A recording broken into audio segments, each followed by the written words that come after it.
The choosing of the bride, paragraph number 159, 160, 161, 162.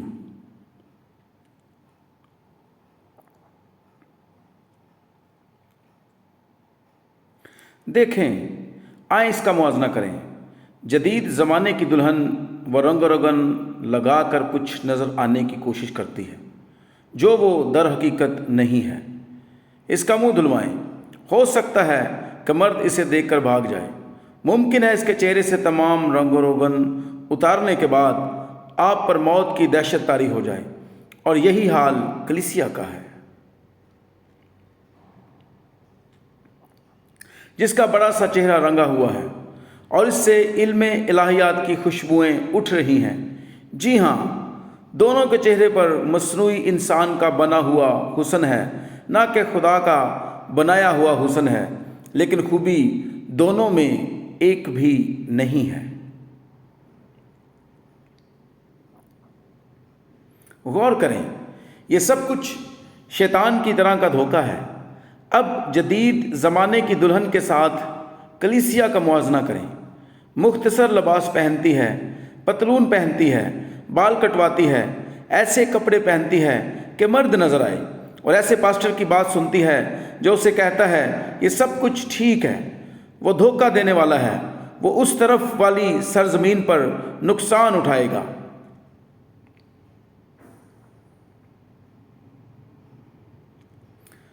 धोखा देने के लिए ऐसा कर रहा है ताकि वो ऐसी नजर आए जो वो नहीं है।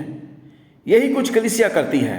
डीडी, पीएचडी, एलएलडी की डिग्रियां हासिल करते हैं ताकि आप कहें हमारा पादरी ये वो या फला कुछ है। मुमकिन है वो खुदा के बारे में इतना भी न जानता हो जितना कोई पोटन टोट मिस्र की रात के मुतल्लिक जानता है। ये दुरुस्त है, ठीक है।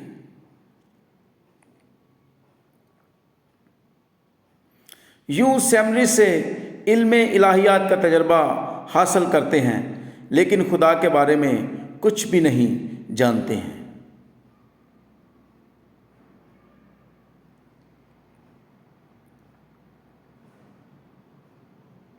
जदीद कलीसिया और उनके पास इल्म इलाहियत का बनाव संगार है, जो उनके किसी रिकी पास्टर की तरफ से होता है, जो उनके पास हैं, और उनके यहाँ मौजूद औरतों ने तमाम अपना असल जाहो जलाल उतार फेंका है, बिल्कुल जैसे इज़बल वहाँ थी।